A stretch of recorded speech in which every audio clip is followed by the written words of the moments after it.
I tell you what, I'm going to talk about CNN. You know, I can't really stand CNN.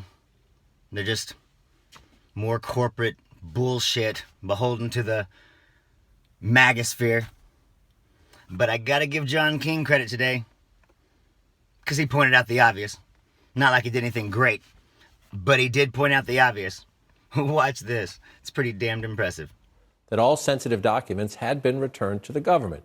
And it includes this eye-popping photograph showing they most certainly had not all been returned to the government. Once again, choosing time for Republicans. The Republican Congresswoman Liz Cheney sees, quote, yet more indefensible conduct by the former president. But Republicans on the House Judiciary Committee, who are led by Trump ally Jim Jordan, want you to ignore all those documents that belong under government lock and key, tweeting that Time magazine cover was a huge threat to national security. And listen here, this is South Dakota's Republican Governor Kristi Noem this morning, not raising questions about Trump, but about the FBI. I don't know if the DOJ and FBI can be trusted to tell us what was in there. That's the thing. You can see folders, you can see big words on the. Do we know that is really what President Trump brought to his home? Do we know that he put them there? Do we know what's inside? With me now to share their reporting and their insights, Tarini Parti of the Wall Street Journal, Jackie Kucinich of the Daily Beast, and Yasmin Abu Talib of the Washington Post. Big words, Kristi Noem says.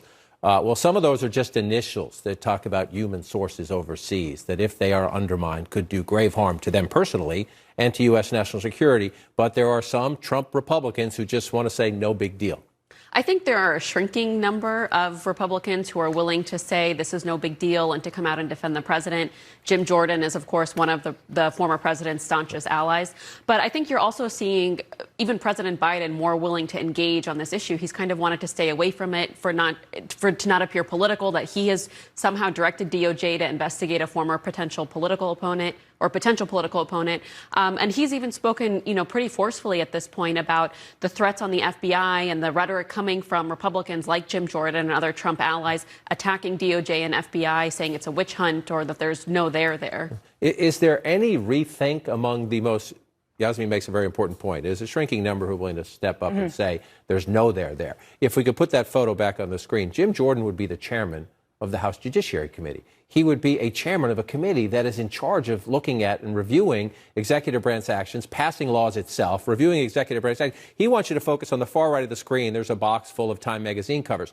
On the floor right there are incredibly sensitive documents that belong to the United States government, not to Donald J. Trump. It's not serious. You can, if you want to try to find a way to defend Trump, fine, but it's just not serious to point to the Time cover and ignore the mass of that photo. That Twitter account in particular has been one that has served as more of a function of trolling. CNN does suck, but every once in a while, they actually report the news. Way to go, John King. I'm Zachariah, Lone Star Liberal. Y'all take it easy.